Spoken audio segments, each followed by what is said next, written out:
Hi, this is Antonella from Empowerment Self-Defense and Intuitive Wing Chun Kung Fu in Brisbane, Australia.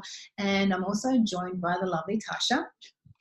Aloha, everyone. I'm Tasha Church with LA Live Action. That's Women Living in Action. It's a self-defense business on Maui in the Hawaiian Islands.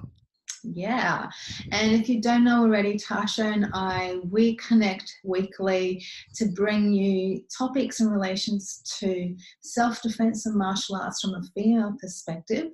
And we have initiated the new, initiative called I.M.Fem.Power.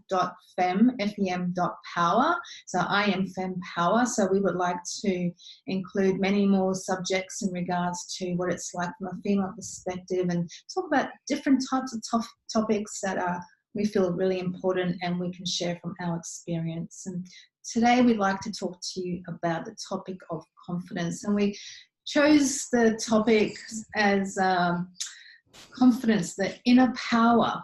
So we want to talk to you a little bit about how we look at confidence, how we get confidence, what we do, and then finish it up with hopefully getting some deep insight to how you can bring more confidence in your life. So I will ask you, Tasha, if you want to share with us what confidence means for you. Well, that's a great question. Confidence can mean a lot of things, and for me, it's just not giving up because you're afraid. And I think that a lot of times we have these moments where there's something, a great opportunity or something exciting that comes up, and then we have the, oh my God, what if this happens? What if that happens? And we're not necessarily thinking anymore about this great experience. We're thinking of all the things that could go wrong. And so more or less for me, confidence is not the lack of fear, but it's moving past fear to a place of power and really owning it, I guess you would say. I like So that. yeah, and we were talking today about some different tips. We'd really love to hear input from the audience about tips that you may have, and then also if you have questions, please feel free to put those in the comments below, and we can definitely get back to you on those. But Antonella, what are some tips that you might have when it comes to confidence if you're trying to get a confidence booster? Yeah, well, look, it's really important to know that everyone has a different definition of confidence, like you were mentioning. And I think the absence of fear is a huge one in terms that I don't think you can ever be confident without being to a point fearful. And I think that's quite a healthy thing to have because you're really wanting to step out of your safety zone. And also depending if you're an introvert or an extrovert and the different types of approaches that we all individually have in life. What works for one person doesn't necessarily work for the other. So for me, when I sort of personally, I think of confidence as something that is a continuous not battle, but just a continuous journey, adventure. One day it's there more than other days, but I really believe it comes down to your self-esteem and your self-worth. I've noticed in my life so far that there are a lot of people that look confident, act confident, but take them away from that particular environment or public space. There is no confidence at all. They're quite anxious, and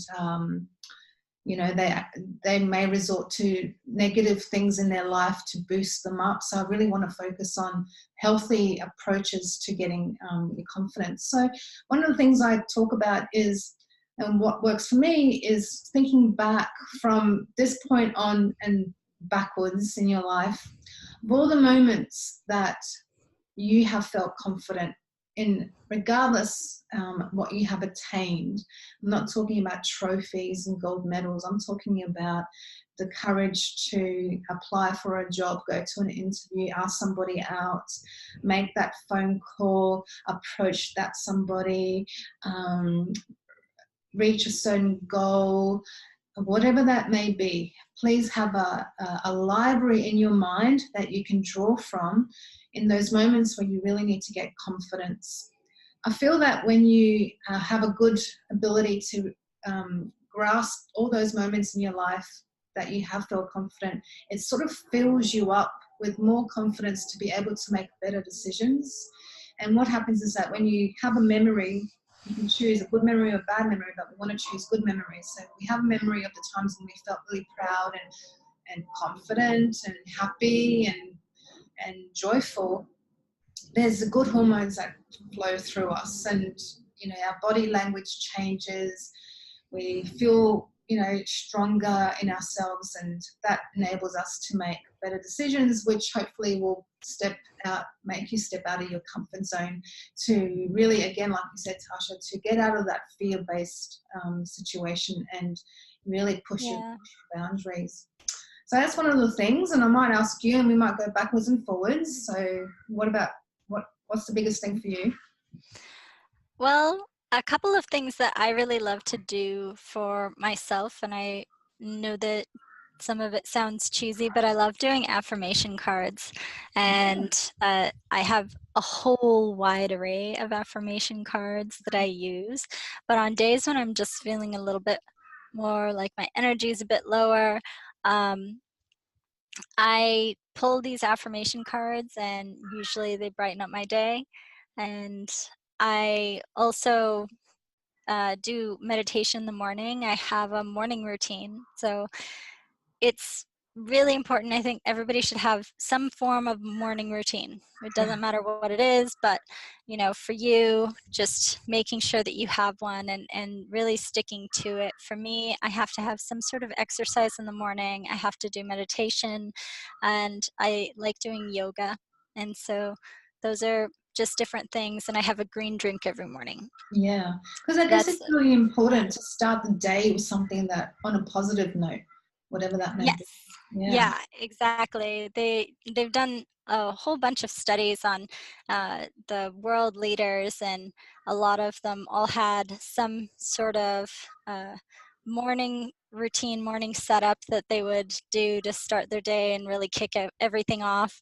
Some other stuff too is, when I have been having a really rough time, have I have a go-to buddy that I end up calling, and it's an automatic confidence booster. Maybe that buddy might be a family member of yours, or a friend or a mentor, someone who you can go to. And that doesn't mean that they're the person you go to just constantly share all of this horrible news, but it's someone who definitely will pick you up and give you a boost. And I also have talked in my programs for middle school and high school girls.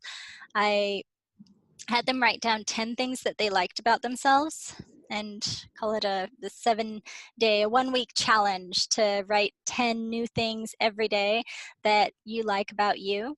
And by the end of 10 days, there's so many awesome things by the end of 7 days, there's so many awesome things. You have 70 new things that you can look at, and you can remember, oh, these are all of these really great things about me. And Yeah, I think and that's awesome. That's a really good idea, and it doesn't take. You can do that on your phone or on your laptop or in a journal. That's easy to do. yeah, and you're speaking about journaling too. Journaling's a really great thing. You can also bounce ideas off of friends, but getting information out of your head sometimes. I know that for me as an introvert, and I'm sure Antonella, for you, there's a lot of stuff that's going on in your head, Absolutely. and you don't necessarily know how to share it or get it out there. And when you don't get it out there, even if it's just on paper, sometimes you're not processing it in the way that that can help you. Yeah. So for me, journaling has been very helpful. Also having a theme song, you know, Yeah, like your fight song. yeah, for sure.